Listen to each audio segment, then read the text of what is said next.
The Adventures of Sherlock Holmes, by Sir Arthur Conan Doyle. Adventure 10. The Adventure of the Noble Bachelor. The Lord St. Simon marriage, and its curious termination, have long ceased to be a subject of interest in those exalted circles in which the unfortunate bridegroom moves, and their more piquant details have drawn the gossips away from this 4-year-old drama. As I have reason to believe, however, that the full facts have never been revealed to the general public, and as my friend Sherlock Holmes had a considerable share in clearing the matter up, I feel that no memoir of him would be complete without some little sketch of this remarkable episode. It was a few weeks before my own marriage, during the days when I was still sharing rooms with Holmes in Baker Street, that he came home from an afternoon stroll to find a letter on the table waiting for him. I had remained indoors all day, for the weather had taken a sudden turn to rain, with high autumnal winds, and the Jezebel bullet which I had brought back in one of my limbs as a relic of my Afghan campaign throbbed with dull persistence. With my body in one easy chair and my legs upon another, I had surrounded myself with a cloud of newspapers, until at last, saturated with the news of the day, I tossed them all aside and lay listless, watching the huge crest and monogram upon the envelope upon the table, and wondering lazily who my friend's noble correspondent could be. "Here is a very fashionable epistle," I remarked as he entered. "Your morning letters, if I remember right, were from a fishmonger and a tide-waiter." "Yes, my correspondence has certainly the charm of variety," he answered, smiling, "and the humbler are usually the more interesting. This looks like one of those unwelcome social summonses which call upon a man either to be bored or to lie." He broke the seal and glanced over the contents. "Oh, come, it may prove to be something of interest after all." "Not social, then?" "No, distinctly professional." "And from a noble client?" "One of the highest in England." "My dear fellow, I congratulate you." "I assure you, Watson, without affectation, that the status of my client is a matter of less moment to me than the interest of his case. It is just possible, however, that also may not be wanting in this new investigation. You have been reading the papers diligently of late, have you not?" "It looks like it," said I, ruefully, pointing to a huge bundle in the corner. "I have had nothing else to do." "It is fortunate, for you will perhaps be able to post me up. I read nothing except the criminal news and the agony column. The latter is always instructive.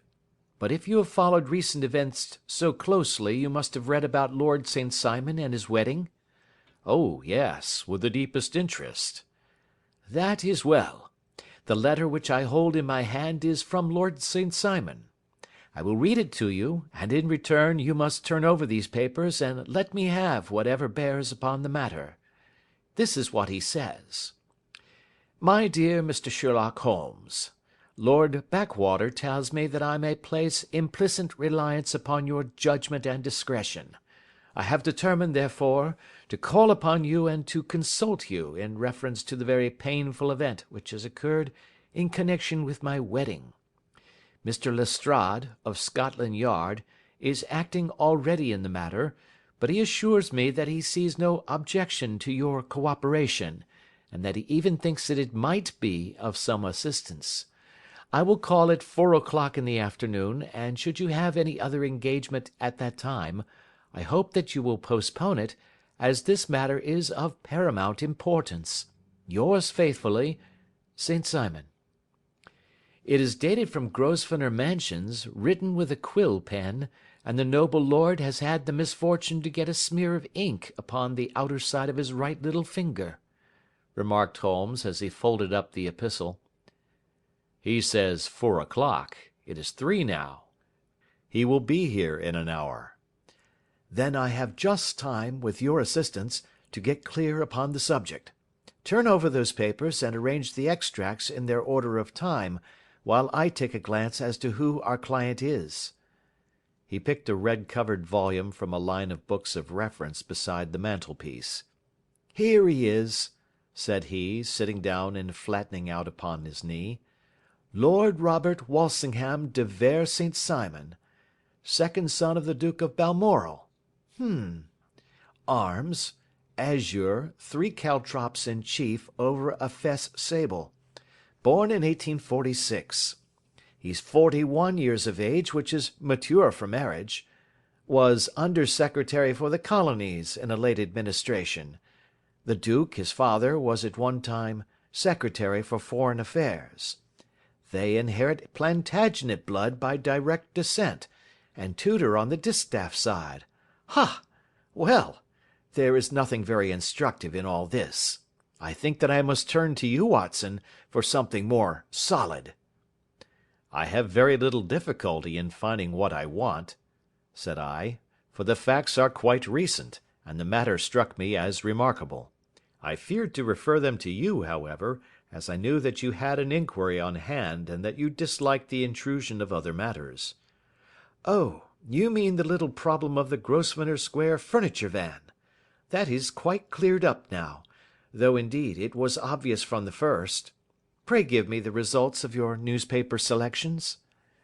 "Here is the first notice which I can find. It is in the personal column of the Morning Post, and dates, as you see, some weeks back. A marriage has been arranged, it says, and will, if rumour is correct, very shortly take place, between Lord Robert St. Simon, second son of the Duke of Balmoral, and Miss Hattie Doran, the only daughter of Aloysius Doran, Esquire, of San Francisco, California, USA. That is all." "Terse and to the point," remarked Holmes, stretching his long thin legs towards the fire. "There was a paragraph amplifying this in one of the society papers of the same week. Ah, here it is. There will soon be a call for protection in the marriage market, for the present free trade principle appears to tell heavily against our home product. One by one the management of the noble houses of Great Britain is passing into the hands of our fair cousins from across the Atlantic. An important addition has been made during the last week to the list of the prizes which have been borne away by these charming invaders. Lord St. Simon, who has shown himself for over 20 years proof against the little god's arrows, has now definitely announced his approaching marriage with Miss Hattie Doran, the fascinating daughter of a California millionaire. Miss Doran, whose graceful figure and striking face attracted much attention at the Westbury House festivities, is an only child, and is currently reported that her dowry will run to considerably over the 6 figures, with expectancies for the future. As it is an open secret that the Duke of Balmoral has been compelled to sell his pictures within the last few years, and as Lord St. Simon has no property of his own save the small estate of Birchmoor, it is obvious that the Californian heiress is not the only gainer by an alliance which will enable her to make the easy and common transition from a Republican lady to a British peeress. "Anything else?" asked Holmes, yawning. "Oh, yes, plenty. Then there is another note in the Morning Post to say that the marriage would be an absolutely quiet one, that it would be at St. George's, Hanover Square, that only half a dozen intimate friends would be invited, and that the party would return to the furnished house at Lancaster Gate which has been taken by Mr. Aloysius Doran. 2 days later, that is, on Wednesday last, there is a curt announcement that the wedding had taken place, and that the honeymoon would be passed at Lord Backwater's place, near Petersfield. Those are all the notices which appeared before the disappearance of the bride." "Before the what?" asked Holmes with a start. "The vanishing of the lady." "When did she vanish, then?" "At the wedding breakfast." "Indeed! This is more interesting than it promised to be. Quite dramatic, in fact." "Yes, it struck me as being a little out of the common." "They often vanish before the ceremony, and occasionally during the honeymoon, but I cannot call to mind anything quite so prompt as this. Pray let me have the details." "I warn you that they are very incomplete." "Perhaps we might make them less so." Such as they are set forth in a single article of a morning paper of yesterday, which I will read to you. It is headed, "Singular Occurrence at a Fashionable Wedding." The family of Lord Robert St. Simon has been thrown into the greatest consternation by the strange and painful episodes which have taken place in connection with his wedding. The ceremony, as shortly announced in the papers of yesterday, occurred on the previous morning, but it is only now that it has been possible to confirm the strange rumours which have been so persistently floating about. In spite of the attempts of the friends to hush the matter up, so much public attention has now been drawn to it that no good purpose can be served by affecting to disregard what is a common subject for conversation. The ceremony, which was performed at St. George's, Hanover Square, was a very quiet one, no one being present save the father of the bride, Mr. Aloysius Doran, the Duchess of Balmoral, Lord Backwater, Lord Eustace and Lady Clara St. Simon, the younger brother and sister of the bridegroom, and Lady Alicia Whittington. The whole party proceeded afterwards to the house of Mr. Aloysius Doran, at Lancaster Gate, where breakfast had been prepared. It appears that some little trouble was caused by a woman, whose name has not been ascertained, who endeavoured to force her way into the house after the bridal party, alleging that she had some claim upon Lord St. Simon. It was only after a painful and prolonged scene that she was ejected by the butler and the footman. The bride, who had fortunately entered the house before this unpleasant interruption, had sat down to breakfast with the rest, when she complained of a sudden indisposition and retired to her room. Her prolonged absence having caused some comment, her father followed her, but learned from her maid that she had only come up to her chamber for an instant, caught up an ulster and bonnet, and hurried down to the passage. One of the footmen declared that he had seen a lady leave the house thus apparelled, but had refused to credit that it was his mistress, believing her to be with the company. On ascertaining that his daughter had disappeared, Mr. Aloysius Doran, in conjunction with the bridegroom, instantly put themselves in communication with the police, and very energetic inquiries are being made, which will probably result in a speedy clearing up of this very singular business. Up to a late hour last night, however, nothing had transpired as to the whereabouts of the missing lady. There are rumours of foul play in the matter, and it is said that the police have caused the arrest of the woman who had caused the original disturbance, in the belief that, from jealousy or some other motive, she may have been concerned in the strange disappearance of the bride.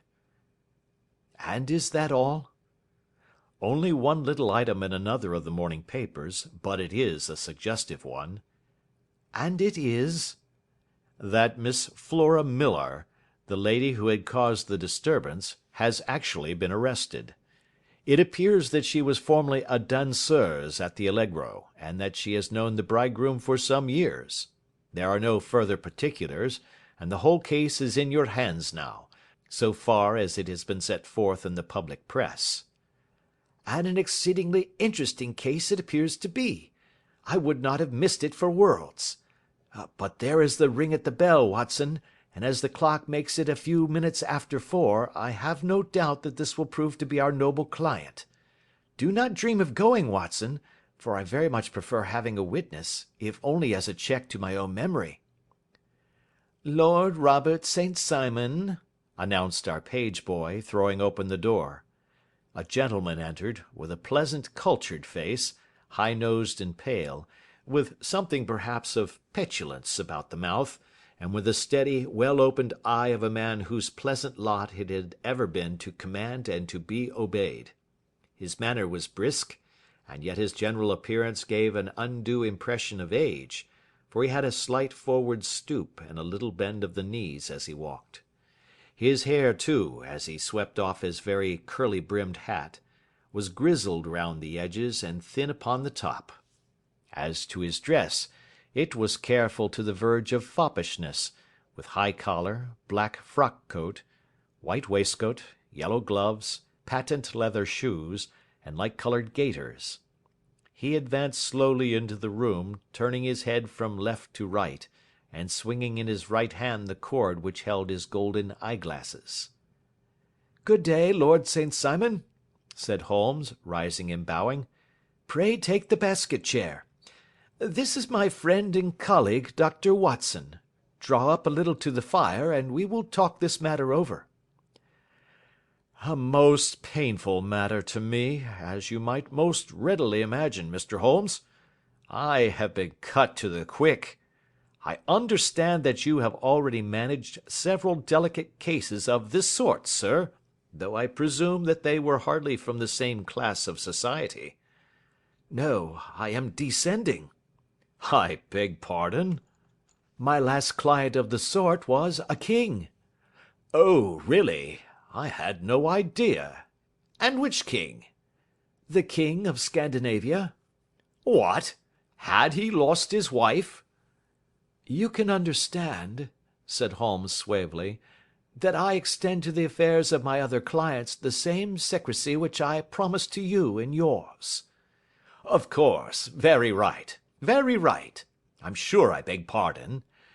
As to my own case, I am ready to give you any information which may assist you in forming an opinion." "Thank you. I have already learned all that is in the public prints, nothing more. I presume that I may take it as correct, this article, for example, as to the disappearance of the bride?" Lord St. Simon glanced over it. "Yes, it is correct, as far as it goes." "But it needs a great deal of supplementing before anyone could offer an opinion. I think that I may arrive at my facts most directly by questioning you." "Pray do so." "When did you first meet Miss Hattie Doran?" "In San Francisco, a year ago." "You were travelling in the States?" "Yes." "Did you become engaged then?" "No." "But you were on a friendly footing?"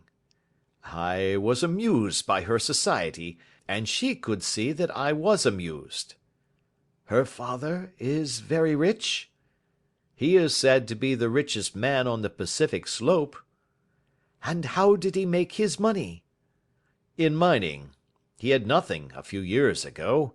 Then he struck gold, invested it, and came up by leaps and bounds." "Now, what is your own impression as to the young lady's, your wife's, character?" The nobleman swung his glasses a little faster and stared down into the fire.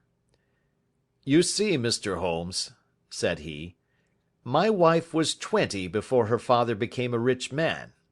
During that time she ran free in a mining camp, and wandered through woods or mountains, so that her education has come from nature rather than from the schoolmaster. She is what we call in England a tomboy, with a strong nature, wild and free, unfettered by any sort of traditions. She is impetuous, volcanic, I was about to say. She is swift in making up her mind and fearless in carrying out her resolutions.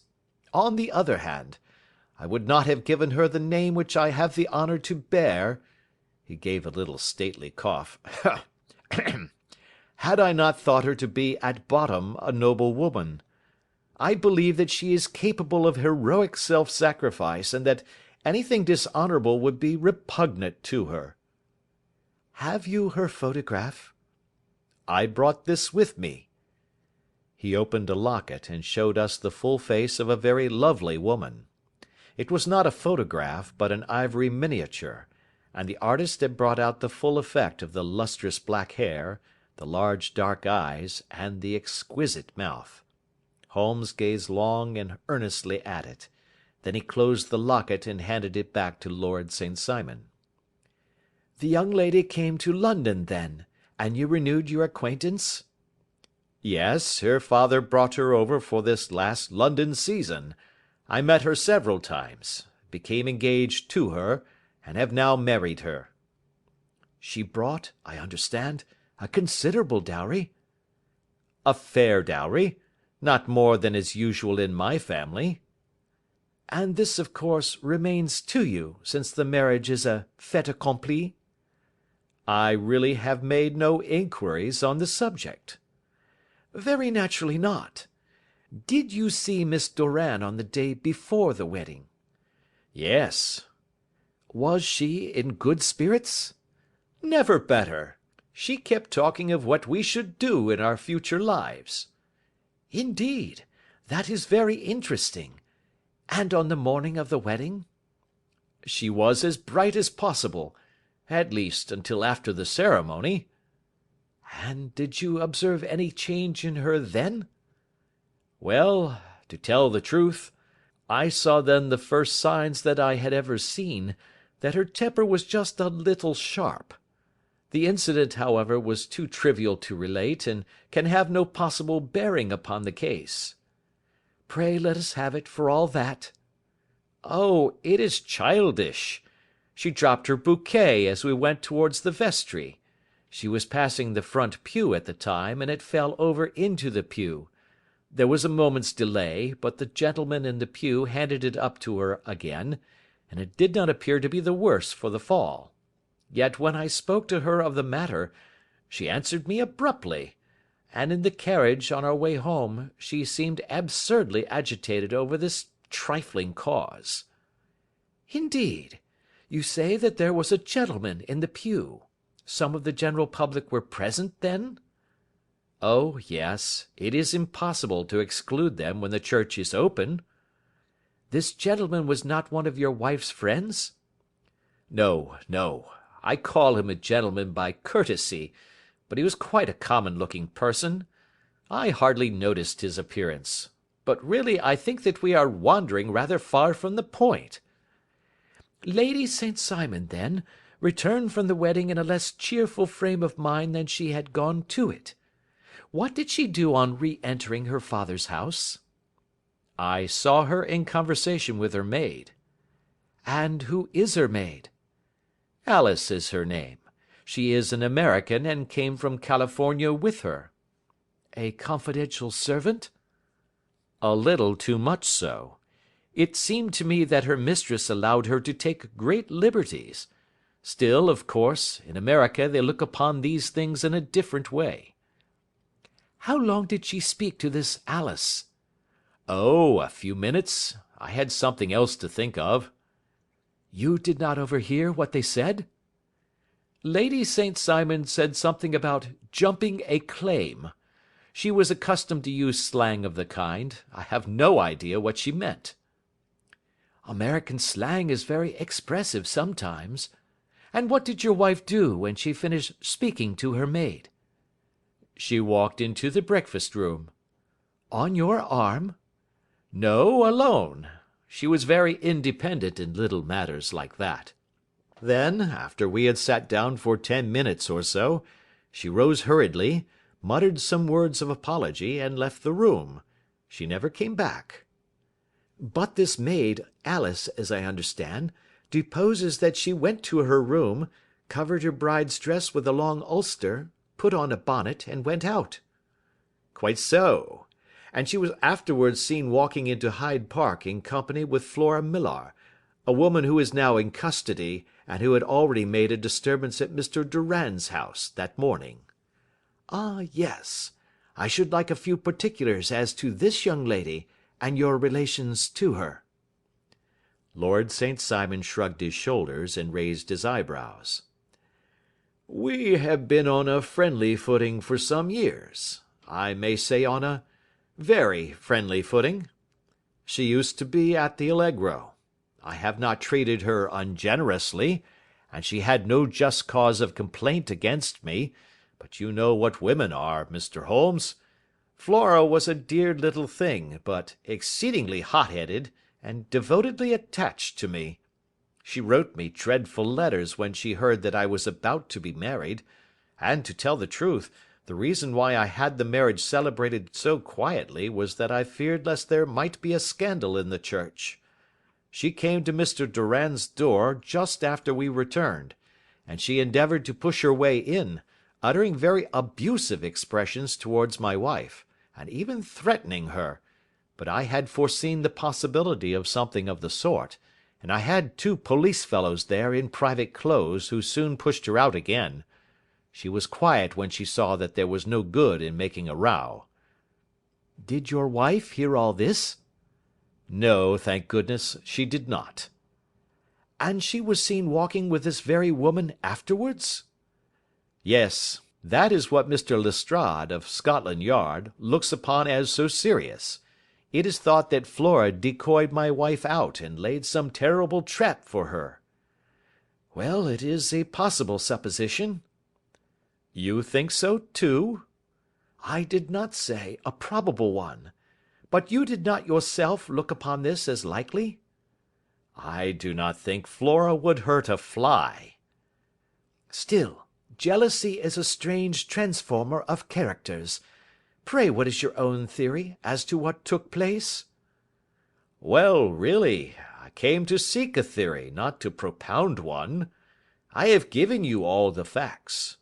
Since you ask me, however, I may say that it has occurred to me as possible that the excitement of this affair, the consciousness that she had made so immense a social stride, had the effect of causing some little nervous disturbance in my wife. In short, that she had become suddenly deranged? Well, really, when I consider that she has turned her back, I will not say upon me, but upon so much that many have aspired to without success, I can hardly explain it in any other fashion. Well, certainly that is also a conceivable hypothesis, said Holmes, smiling. And now, Lord St. Simon, I think that I have nearly all my data. May I ask whether you were seated at the breakfast table so that you could see out of the window? We could see the other side of the road and the park. Quite so. Then I do not think that I need to detain you longer. I shall communicate with you. Should you be fortunate enough to solve this problem, said our client, rising. I have solved it. Eh? What was that? I say that I have solved it. Where, then, is my wife? That is a detail which I shall speedily supply. Lord St. Simon shook his head. I am afraid that it will take wiser heads than yours or mine, he remarked, and bowing in a stately, old-fashioned manner, he departed. It is very good of Lord St. Simon to honour my head by putting it on a level with his own, said Sherlock Holmes, laughing. I think that I shall have a whisky and soda and a cigar after all this cross-questioning. I had formed my conclusions as to the case before our client came into the room. My dear Holmes! I have notes of several similar cases, though none, as I remarked before, which were quite as prompt. My whole examination served to turn my conjecture into a certainty. Circumstantial evidence is occasionally very convincing, as when you find a trout in the milk, to quote Thoreau's example. But I have heard all that you have heard. Without, however, the knowledge of pre-existing cases which serves me so well. There was a parallel instance in Aberdeen some years back, and something on very much the same lines at Munich the year after the Franco-Prussian War. It is one of these cases. But hello, here is Lestrade. Good afternoon, Lestrade. You will find an extra tumbler upon the sideboard, and there are cigars in the box. The official detective was attired in a pea-jacket and cravat, which gave him a decidedly nautical appearance, and he carried a black canvas bag in his hand. With a short greeting he seated himself and lit the cigar which had been offered to him. "What's up, then?" asked Holmes, with a twinkle in his eye. "You look dissatisfied." "And I feel dissatisfied. It is this infernal St. Simon marriage case. I can make neither head nor tail of the business." "Really, you surprise me." "Who ever heard of such a mixed affair? Every clue seems to slip through my fingers. I have been at work upon it all day." "And very wet it seems to have made you," said Holmes, laying his hand upon the arm of the pea-jacket. "Yes, I have been dragging the Serpentine." "In heaven's name, what for?" "In search of the body of Lady St. Simon." Sherlock Holmes leaned back in his chair and laughed heartily. "Have you dragged the basin of Trafalgar Square fountain?" he asked. "Why? What do you mean?" "Because you have just as good a chance of finding this lady in the one as in the other." Lestrade shot an angry glance at my companion. "I suppose you know all about it," he snarled. "Well, I have only just heard the facts, but my mind is made up." "Oh, indeed. Then you think that the Serpentine plays no part in the matter?" "I think it very unlikely." "Then perhaps you will kindly explain how it is that we found this in it?" He opened his bag as he spoke, and tumbled on to the floor a wedding dress of watered silk, a pair of white satin shoes, and a bride's wreath and veil, all discoloured and soaked in water. "There," said he, putting a new wedding ring upon the top of the pile, "there is a little nut for you to crack, Master Holmes." "Oh, indeed!" said my friend, blowing blue rings into the air. "You dragged them from the Serpentine?"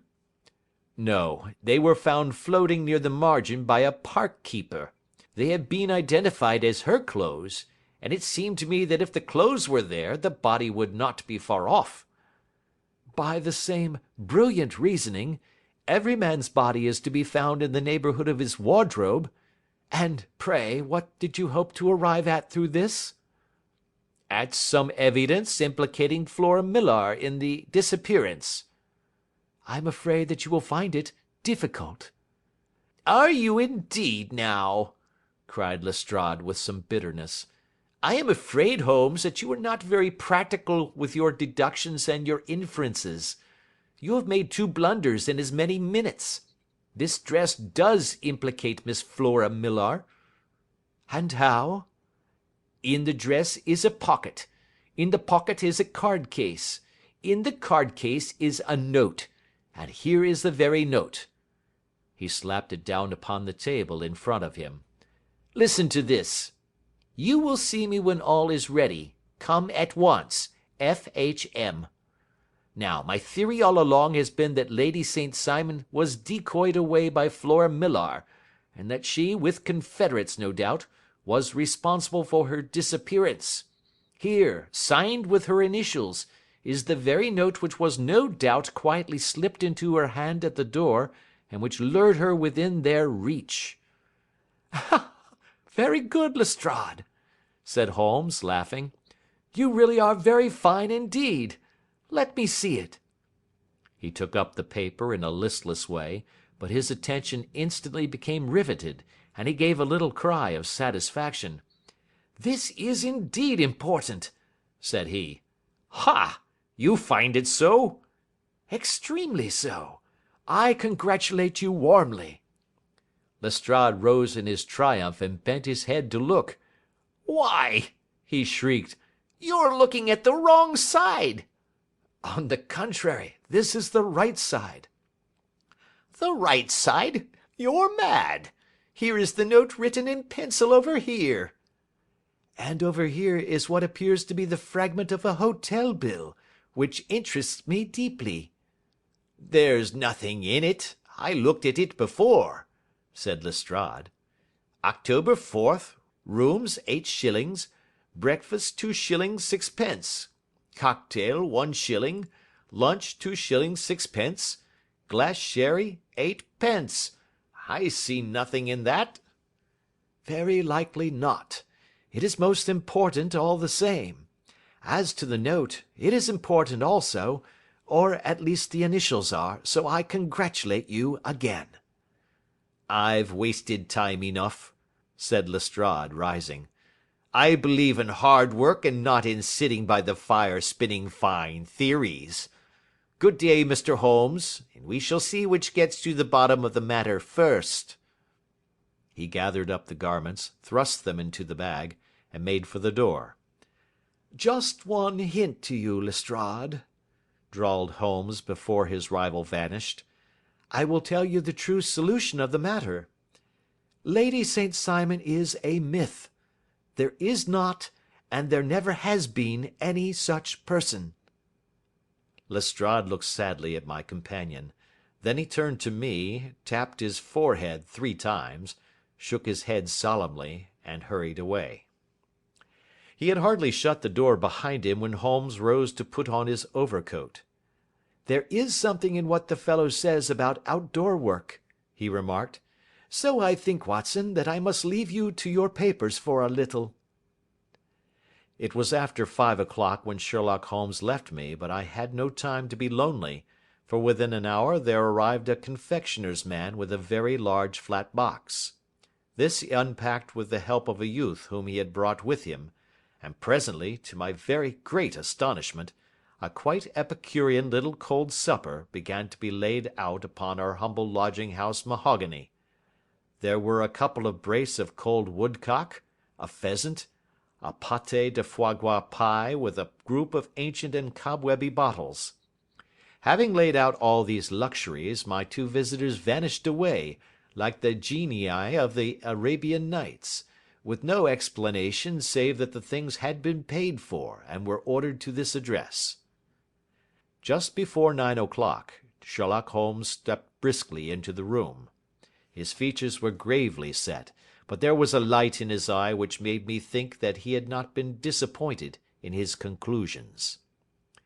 "They have laid the supper, then," he said, rubbing his hands. "You seem to expect company. They have laid for 5. "Yes, I fancy we may have some company dropping in," said he. "I am surprised that Lord St. Simon has not already arrived. Ha! I fancy that I hear his step now upon the stairs." It was indeed our visitor of the afternoon who came bustling in, dangling his glasses more vigorously than ever, and with a very perturbed expression upon his aristocratic features. "My messenger reached you, then?" asked Holmes. "Yes, and I confess that the contents startled me beyond measure. Have you good authority for what you say?" "The best possible." Lord St. Simon sank into a chair and passed his hand over his forehead. "What will the duke say," he murmured, "when he hears that one of the family has been subjected to such humiliation?" "It is the purest accident. I cannot allow that there is any humiliation." "Ah, you look on these things from another standpoint." "I fail to see that anyone is to blame. I can hardly see how the lady could have acted otherwise, though her abrupt method of doing it was undoubtedly to be regretted. Having no mother, she had no one to advise her at such a crisis." "It was a slight, sir, a public slight," said Lord St. Simon, tapping his fingers upon the table. "You must make allowance for this poor girl, placed in so unprecedented a position." "I will make no allowance. I am very angry indeed, and I have been shamefully used." "I think that I heard a ring," said Holmes. "Yes, there are steps on the landing.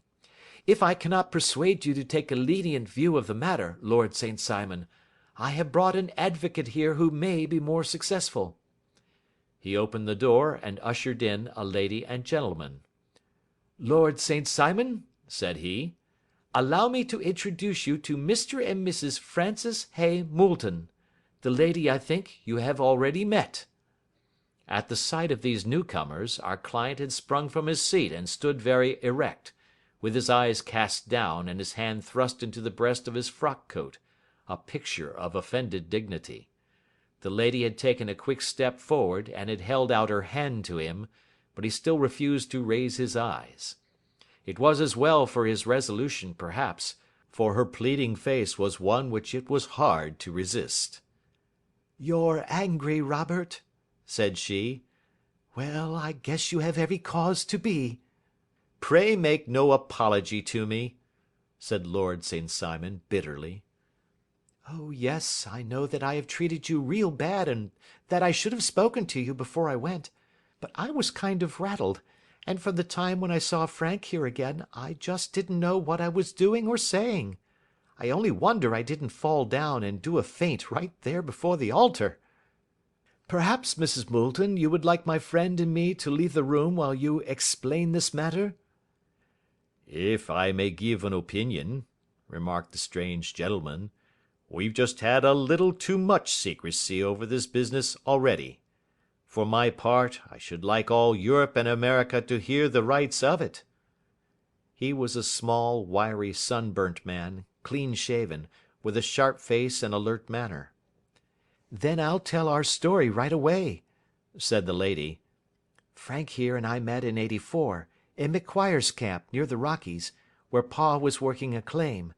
We were engaged to each other, Frank and I, but then one day Father struck a rich pocket and made a pile, while poor Frank here had a claim that petered out and came to nothing. The richer Pa grew, the poorer was Frank, so at last Pa wouldn't hear of our engagement lasting any longer, and he took me away to Frisco. Frank wouldn't throw up his hand, though, so he followed me there, and he saw me without Pa knowing anything about it. It would only have made him mad to know, so we just fixed it all up for ourselves. Frank said that he would go and make his pile too, and never come back to claim me until he had as much as Pa. So then I promised to wait for him to the end of time, and pledged myself not to marry anyone else while he lived. 'Why shouldn't we be married right away then?' said he, 'and then I will feel sure of you, and I won't claim to be your husband until I come back.' Well, we talked it over, and he had fixed it all up so nicely, with a clergyman all ready and waiting, that we just did it right there, and then Frank went off to seek his fortune, and I went back to Pa. The next I heard of Frank was that he was in Montana, and then he went prospecting in Arizona, and then I heard of him from New Mexico. After that came a long newspaper story about how a miners' camp had been attacked by Apache Indians, and there was my Frank's name among the killed. I fainted dead away, and I was very sick for months after. Pa thought I had a decline and took me to half the doctors in Frisco. Not a word of news came for a year and more, so that I never doubted that Frank was really dead. Then Lord St. Simon came to Frisco, and we came to London, and a marriage was arranged, and Pa was very pleased, but I felt all the time that no man on this earth would ever take the place in my heart that had been given to my poor Frank. Still, if I had married Lord St. Simon, of course I'd have done my duty by him. We can't command our love, but we can our actions. I went to the altar with him with the intention to make him just as good a wife as it was in me to be. But you may imagine what I felt when, just as I came to the altar rails, I glanced back and saw Frank standing and looking at me out of the first pew. I thought it was his ghost at first, but when I looked again, there he was still, with a kind of question in his eyes, as if to ask me whether I was glad or sorry to see him. I wonder I didn't drop. I know that everything was turning round, and the words of the clergyman were just like the buzz of a bee in my ear. I didn't know what to do. Should I stop the service and make a scene in the church? I glanced at him again, and he seemed to know what I was thinking, for he raised his finger to his lips to tell me to be still. Then I saw him scribble on a piece of paper, and I knew that he was writing me a note. As I passed his pew on the way out, I dropped my bouquet over to him, and he slipped the note into my hand when he returned me the flowers. It was only a line asking me to join him when he made the sign to me to do so. Of course I never doubted for a moment that my first duty was now to him, and I determined to do just whatever he might direct. When I got back I told my maid, who had known him in California, and had always been his friend. I ordered her to say nothing but to get a few things packed and my ulster ready. I know I ought to have spoken to Lord St. Simon, but it was dreadful hard before his mother and all those great people. I just made up my mind to run away and explain afterwards. I hadn't been at the table 10 minutes before I saw Frank out of the window at the other side of the road. He beckoned to me and then began walking into the park. I slipped out, put on my things, and followed him. Some woman came talking something or other about Lord St. Simon to me. Seemed to me from the little I heard as if he had a little secret of his own before marriage also. But I managed to get away from her, and soon overtook Frank. We got into a cab together, and away we drove to some lodgings he had taken in Gordon Square, and that was my true wedding after all those years of waiting. Frank had been a prisoner among the Apaches, had escaped, come on to Frisco, found that I had given him up for dead and had gone to England, followed me there, and had come upon me at last on the very morning of my second wedding." "I saw it in a paper," explained the American. "It gave the name in the church, but not where the lady lived." Then we had a talk as to what we should do, and Frank was all for openness. But I was so ashamed of it all that I felt as if I should like to vanish away and never see any of them again. Just sending a line to Pa, perhaps, to show him that I was alive. It was awful to me to think of all those lords and ladies sitting round that breakfast table and waiting for me to come back. So Frank took my wedding clothes and things and made a bundle of them, so that I should not be traced, and dropped them away somewhere where no one could find them. It is likely that we should have gone on to Paris tomorrow, only that this good gentleman, Mr. Holmes, came round to us this evening, though how he found us is more than I can think, and he showed us very clearly and kindly that I was wrong and that Frank was right, and that we should be putting ourselves in the wrong if we were so secret. Then he offered to give us a chance of talking to Lord St. Simon alone, and so we came right away round to his rooms at once. Now, Robert, you have heard it all, and I am very sorry if I have given you pain, and I hope that you do not think very meanly of me." Lord St. Simon had by no means relaxed his rigid attitude, but had listened with a frowning brow and a compressed lip to this long narrative. "Excuse me," he said, "but it is not my custom to discuss my most intimate personal affairs in this public manner." "Then you won't forgive me? You won't shake hands before I go?" "Oh, certainly, if it would give you any pleasure." He put out his hand and coldly grasped that which she extended to him. "I had hoped," suggested Holmes, "that you would have joined us in a friendly supper." "I think that there you ask a little too much," responded his lordship.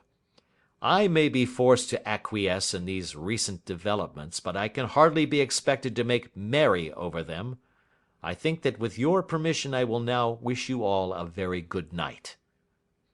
He included us all in a sweeping bow, and stalked out of the room. "Then I trust that you at least will honour me with your company," said Sherlock Holmes. "It is always a joy to meet an American, Mr. Moulton, for I am one of those who believe that the folly of a monarch and the blundering of a minister in far gone years will not prevent our children from being some day citizens of the same world-wide country under a flag which shall be a quartering of the Union Jack with the stars and stripes." "The case has been an interesting one," remarked Holmes when our visitors had left us, "because it serves to show very clearly how simple the explanation may be of an affair which at first sight seems to be almost inexplicable. Nothing could be more natural than the sequence of events as narrated by this lady, and nothing stranger than the result when viewed, for instance, by Mr. Lestrade of Scotland Yard." "You were not yourself at fault at all, then?"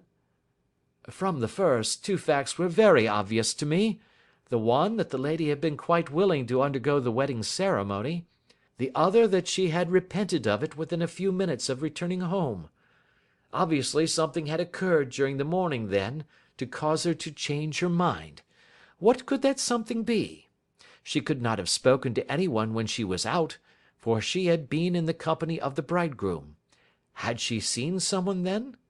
If she had, it must be someone from America, because she had spent so short a time in this country that she could hardly have allowed anyone to acquire so deep an influence over her that the mere sight of him would induce her to change her plans so completely. You see, we have already arrived, by a process of exclusion, at the idea that she might have seen an American. Then who could this American be, and why should he possess so much influence over her? It might be a lover. It might be a husband. Her young womanhood had, I knew, been spent in rough scenes and under strange conditions. So far I had got before I ever heard Lord St. Simon's narrative. When he told us of a man in a pew, of the change in the bride's manner, of so transparent a device for obtaining a note as the dropping of a bouquet, of her resort to her confidential maid, and of her very significant allusion to claim jumping, which in miners' parlance means taking possession of that which another person has a prior claim to.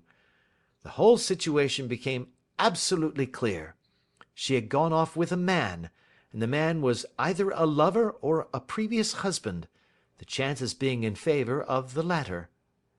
And how in the world did you find them? It might have been difficult, but friend Lestrade held information in his hands the value of which he did not himself know. The initials were, of course, of the highest importance, but more valuable still was it to know that within a week he had settled his bill at one of the most select London hotels. How did you deduce the select? By the select prices. 8 shillings for a bed and 8 pence for a glass of sherry pointed to one of the most expensive hotels. There are not many in London which charge at that rate. In the second one which I visited in Northumberland Avenue, I learned by an inspection of the book that Francis H. Moulton, an American gentleman, had left only the day before, and on looking over the entries against him, I came upon the very items which I had seen in the duplicate bill. His letters were to be forwarded to 226 Gordon Square, so thither I travelled, and being fortunate enough to find the loving couple at home, I ventured to give them some paternal advice, and to point out to them that it would be better in every way that they should make their position a little clearer both to the general public and to Lord St. Simon in particular. I invited them to meet him here, and, as you see, I made him keep the appointment. But with no very good result, I remarked. His conduct was certainly not very gracious. Ah, Watson, said Holmes, smiling, perhaps you would not be very gracious either, if, after all the trouble of wooing and wedding, you found yourself deprived in an instant of wife and of fortune. I think that we may judge Lord St. Simon very mercifully, and thank our stars that we are never likely to find ourselves in the same position. Draw your chair up, and hand me my violin, for the only problem we have still to solve is how to while away these bleak autumnal evenings. End of Adventure 10